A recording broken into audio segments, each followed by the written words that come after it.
Park Council Center, or seated in the council chambers. All right, everybody knows we have a mayor, right? Did you know we have 6 council members? No. Yeah. Okay, so what happens in here is every other Thursday night, the mayor sits right there in the middle, and the council members sit next to him, and everything we do for the city gets decided in here. Okay, everything. So if we want a new street, then we have to come in here and we talk about the new street or a new business or whatever. If I want a new truck, then I have to come up here and I'm shaking because I'm scared, and I have to ask the mayor and the council for a new vehicle or a new truck, or if the fire chief needs something. Okay, so that's kind of what happens in this room. It's a very, very special room. But everybody's invited to those, so if you're ever bored, you want to come see what that looks like. It's pretty boring, I'll tell you, but sometimes it's exciting. But you can definitely come in here and sit and see what it looks like. All right, it's not a court, even though it looks like a court. It is just a place for the mayor and all of us to talk to the mayor and the city council members to make decisions about the city. Before I go any further, I'll introduce my boss. This is James Ballinger, the fire chief of Cedar Park. All right, so he's your fire chief. Thank you. And then I got a special guest in the back, Susan Mink. She is one of my CERT volunteers. So we need a lot of help here in the city, and she's one of the volunteers that helps me out. Okay? So I will ask you guys to, as we go through this, to write down questions and stuff, and there's going to be some other stuff I'm going to tell you to write down. All your questions, so we can get to the questions towards the end, okay? So we can get through this for a little bit. So, and then we'll get started. So I'm the emergency manager here for the city. Anybody know what that means? What does that mean?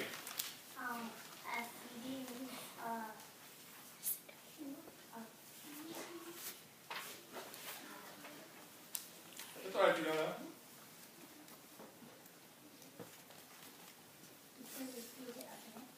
What do I do? What does the emergency manager do?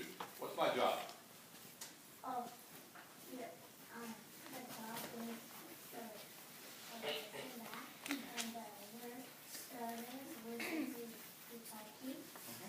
That's part of it? Yes, sir.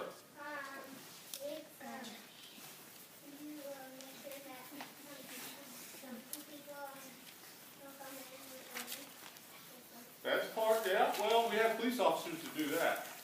Okay. So my job is well, I'll give you one more chance. You take care of natural disasters? Very good. I take care of natural disasters. That's my job. All right. So you guys know we have a fire department, right? Yeah. You know we have a police department? Yeah. How about people that work on our roads and our streets? Yeah. You know that? Okay. Did you know that we're all a team?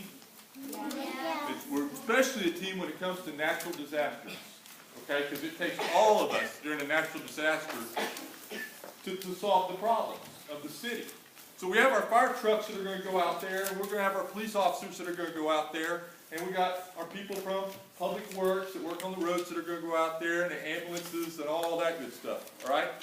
Well, my job and Chief's job, a lot of times during that, is right next door is we have an emergency operations center. Right? And when there's a big emergency, we all go in that room, and we shut the door, and we have radios and phones and computers sitting out on the desk, and we can talk to the people that are actually out there on the scene. Okay? And our job is to make sure that they have everything that they need to get the job done. All right? So if they need anything at all, they call us, and we get it to them. All right, so that they're safe and that they have the equipment that they need. All right. We also are the command staff, so if we see things going wrong, we will tell them to do something different. Okay, so usually in that room it's myself, it's the fire chief, it's the police chief, it's the head of Public Works, it's our finance people. There's a whole bunch of people sitting in that room. All right. So we make the big decisions on that. My biggest job when I first started here is I had to write all these plans, these disaster plans for the city. Okay? going to do for all these natural disasters, right? And if I put it all together in a book, it's about that thick, and it's boring. All right, you wouldn't want to read it. I'm going to send it to your teacher, so if you're bad, you may have to read it. Okay? Couldn't have like a ninja. So I take my plans, and then I send that out, and the police department and the fire department write their own plans based on what I've written. And the fire department plans is like that thick. Yes, ma'am. I've been here before. You've been here before? Good deal. Good deal. All right, so that's the first thing we do is we make plans on what we're going to do for disasters. And we send all those plans up to the state and get approved. The second thing we do is we train. We constantly are training to make sure that we, within the fire, police, and emergency management, are ready to take care of anything and everything. You guys know you had the best fire department in the state of Texas? Yeah. You know that? They got a lot of awards, and I'm happy that I get to work for the fire department. I'm not a firefighter. The chief won't let me fight fires anymore. He said I'm too old and ugly. So we have one of the best fire departments in the world. We have one of the best police departments. All right? So we got some really, really great people out there that are out there every day taking care of you guys and making sure you guys are safe and you get what you need. All right? So my function is to make sure that they get exactly what they need. And I go out there sometimes on some calls. If it's a big call, I'll be out there on it. So you'll see all of us. We drive little SUVs with blinky lights on them. So if you see us driving by, just give us a wave, and we'll be happy to wave back at you. Okay? But one of my other jobs, and this is why I needed you guys here today. One of my other jobs is I'm supposed to train and educate the public, the people of Cedar Park, on what to do during a disaster. And I am horrible at it. All right? I'm not very good at this. And you're going to see, I'm going to show you a video that I did that shows what I do to try to help people out, to train them. Okay? But what I need you guys to do, because you guys look a little more creative than me. You guys look like you could probably come up with a little better ideas and some better options that maybe we could put out there for the people so that they would know what to do during a disaster. Sounds cool? You guys do that? I think you can too. I think you can too. You know, during the last tornado warning, and even though you're going to see on this video, I tell them exactly what to do. The last time we had a tornado warning here in Cedar Park, we had 100 adults call 911 asking, what do I do? Isn't that crazy? Yeah, yeah. They didn't have any idea what to do during a tornado warning. All right, so that's where I want to get together with you guys, and that's why I talked to your teacher and said, hey, I need some help. Okay? So that you guys could come in here and help me out to come up with some better ideas that we can get this information out to our adults. You kids are pretty smart, but sometimes adults are a little bit harder to teach, you know? They've been out of school too long. Okay? Yes, ma'am.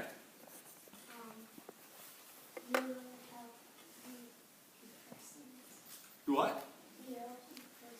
I help people. A lot, yeah. Not as much as the fire department does and the police department do, but I do go out a lot on call. I am a paramedic, so I still get to play and do that every once in a while. Yes, ma'am.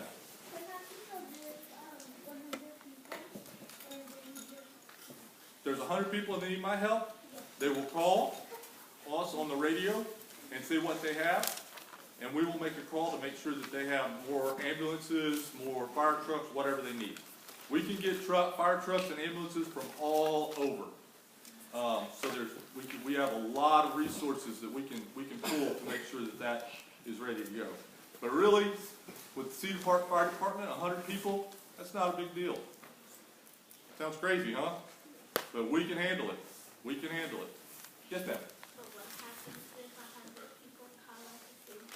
Oh, on 911, you know what that did? It tied up every one of the phones in 911. Right? So if you had an emergency, do you think you could call? No.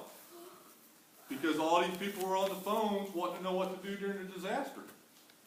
That's why we need your help. That's why we need you guys' help. So I'm going to show you a quick video here, okay? This is what I tried to do to send out to the people. This is on YouTube, and I put it on Facebook, and I put it on all those things, trying to teach people what to do, all right? And you guys can tell me if I did a good job or not, all right? I want you to get your notebooks out and pencils out. Good to go? All right. As we go through this video, I want you to start writing down some things, maybe some ideas you have. I want you to write down some of the disasters that I'm going to talk about, and then some things maybe that I could do to do better. Okay? Yes, ma'am. You right? Okay. All right.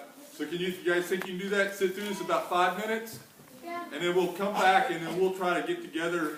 And we're going to kind of have a meeting here to see what we can do with your help to make my job a little bit easier. Okay? Sound good? Yeah. All right. Let's roll this.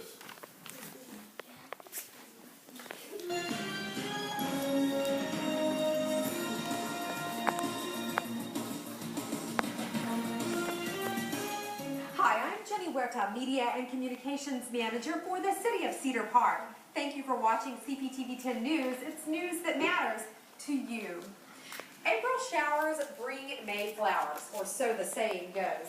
You know, spring and summer weather isn't always pretty here in Central Texas. In fact, it can turn severe in a matter of seconds. Cedar Park's own emergency management coordinator, John Bright, shows us everything we need to know to weather the storm during severe weather season. On a rainy day in Cedar Park, emergency management coordinator John Bright is out looking for trouble. He has no trouble finding it. This time it's a wreck on the 183A toll road. They're not used to driving on this, you know, when we go for a long drive period. And it tends to be, anytime it rains, we tend to have quite a few accidents within the city and the surrounding areas. Even in the drought, Bright says flooding still stands as the most common weather-related issue in Cedar Park. And it's basically based on our topography. You know, we kind of sit on a rocky surface. It takes the water a long time to absorb down into it. So most of the water tends to run off. Nationwide, Bright says flooding makes up about 75% of disaster declarations. It's very serious. You know, floods equate to more fatalities a year than any other thunderstorm activity. In the United States, we lose about 100 people per year due to flooding, which makes flooding one of the most dangerous activities or dangerous events that happen during a thunderstorm. And that's higher than tornadoes, hurricanes, or anything else out there. Especially when you add drivers to the mix. It's why the City of Cedar Park has installed permanent barricade gates that emergency workers can simply close when the water starts to rise at the city's 4 low water crossings along Peachtree, Sumac, and Cypress Lanes and Cedar Park Drive. We're trying to stress the importance of the National Weather Service's slogan, and that's turn around, don't drown. Just about any roadway that might be flooded such as this, there's going to be an alternate route to get around the roadway. And it's just not worth it to try to cross the road with water running over it, and you're putting yourself at risk. At a minimum, you could very well lose your car and possibly even your life. The other big concern is going to be lightning. Roughly about 50 people per year in the nation get killed by lightning. You're outside and not in a protected environment, and lightning strikes, you're definitely at risk. So we encourage people to stay inside your vehicle, and just shield yourself from lightning. You know, avoid some of your outdoor activities such as you know, water activities, golfing, stuff like that, where you'll be out in an open area where you could, in fact, get struck by lightning. Bright also has some advice for seeking shelter during a rare but possible weather event in Cedar Park. We really discourage anybody from getting underneath an overpass during a tornado. What happens is the tornado spins will generate underneath this and actually could be stronger underneath an overpass than they would if you were anywhere else. So we really say stay away from the bridges and overpasses during tornadoes. Get in a low-lying area in a ditch or a place like that. If indoors, Bright says seek shelter in a structurally sound ground floor room, such as a bathroom or closet that is away from exterior windows. We have 3 actual tornado sirens in some of our parks around the city, and that lets people that are outside hear the sirens, especially if they're in the park areas and so forth. So we'll blow those sirens. And we also